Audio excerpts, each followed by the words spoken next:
فرمائی ہے۔ یہ ان یاران باصفا شہیدان عشق و وفا کا قافلہ ہے جنہوں نے ہر دور میں باطل کا مقابلہ کیا ہے۔ جب بھی باطل نے حق کو چیلنج کیا ہے انہوں نے اس کے چیلنج کو قبول کیا ہے اور سر بکف میدان میں آ نکلے ہیں اور جم کر پوری بے خوفی سے باطل کا مقابلہ کیا ہے۔ انہوں نے جانیں تو دے دی مگر باطل کو کبھی پیٹ نہیں دکھائی، انہوں نے سر تو کٹا دیا مگر پرچم اسلام کو سر نگو نہ ہونے دیا۔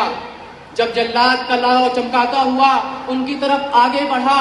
تو انہوں نے مسکرا کر نظر سے نظر ملائی اور یہ کہتے ہوئے مردانہ وار تلوار کے نیچے سر رکھ دیا، خوشا وقت کہ میری جان تیرے کوچے میں آ جائے، یہی تو زندگی کا آخری ارماں ہے ساقی۔ محترم، غرضے کہ انہوں نے ہر محاذ پر باطل کا مقابلہ کیا ہے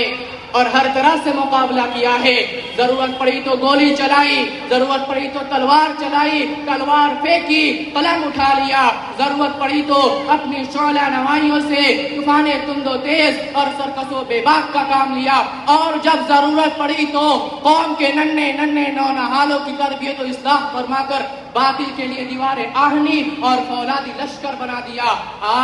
آج میں انہی جیالوں اور سرفروشان اسلام کی تھوڑی سی تعریف اور ادنا سے جھلک دکھانا چاہتا ہوں کہ انہوں نے جنگ آزادی میں کیا کارنامہ انجام دیا ہے اور ان کا کیا مقام رہا ہے۔ محترم سامعین کرام، جب ہندوستان کی مقدس سرزمین پر انگریزوں کا ناپاک سایہ پڑا اور وہ اپنی شاطرانہ و عیارانہ چالوں سے یہاں کے مالک بن بیٹھے، جب باشندگان ہند پر طرح طرح کے ظلم و ستم کے پہاڑ توڑے جانے لگے، جب ہندوستانیوں کو غلام بنایا جانے لگا، جب ہندوستانیوں کا خون ان کے پسینوں سے بھی عرضہ ہونے لگا، تو ایسے نازک وقت میں سب سے پہلے جس تخت نے عالم بغاوت کی وہ محدث کبیر، امام جلیل، رئیس الاولیاء، فخر چمن، نازش وطن، محرم فن، شاہ عبدالعزیز ابن ولی اللہ محدث دہلوی ہے۔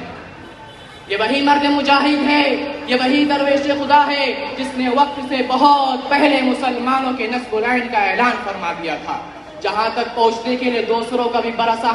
انتظار کرنا تھا۔ حضرات، شاہ عبدالعزیز کا فتویٰ کیا تھا؟ گویا ایک برقع بے اما تھا جو دشمنوں کے نخل تمنا پر گر پڑی،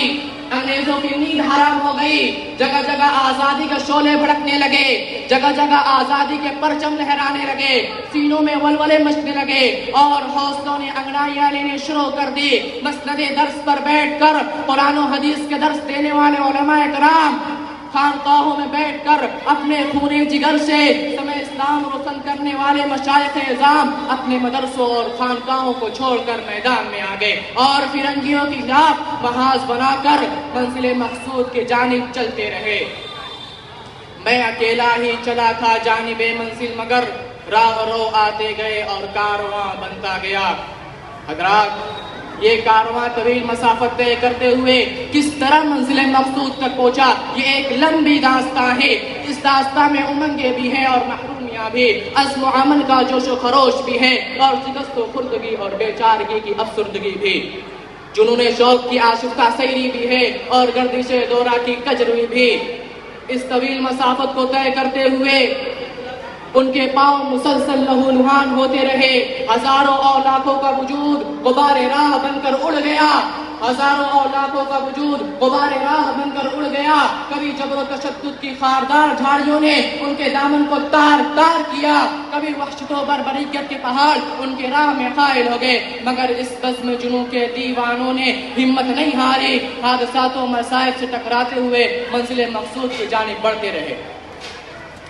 راستے کی قربت و دوری سے بے فکر، طمانینت قلب و جگر سے مستغنی، پریشانی افکار کے احساسات سے بے نیاز، خطرات و وساوس کی گرفت سے بے پرواہ منزل مقصود کی تلاش میں کبھی عرب و ترکی کی راہوں کو ناپتے ہیں تو کبھی روس و افغان کی بادیاں پائمائی کرتے ہیں، کبھی مالٹا کی کوٹریوں میں قیام کرتے ہیں تو کبھی پھانسی کے پھندوں کو چوم کر منزل کا نشان پوچھتے ہیں تو کبھی ریوالور کی لبلبی پر انگلی رکھ دیتے ہیں کہ شاید گولیوں کی سنسناہٹ ہی منزل کا پتہ بتا سکے۔ غرضے کہ ان دیوانوں نے ہر راہ سے منزل تک پہنچنے کی کوشش کی اور پہنچ کر ہی دم دیا۔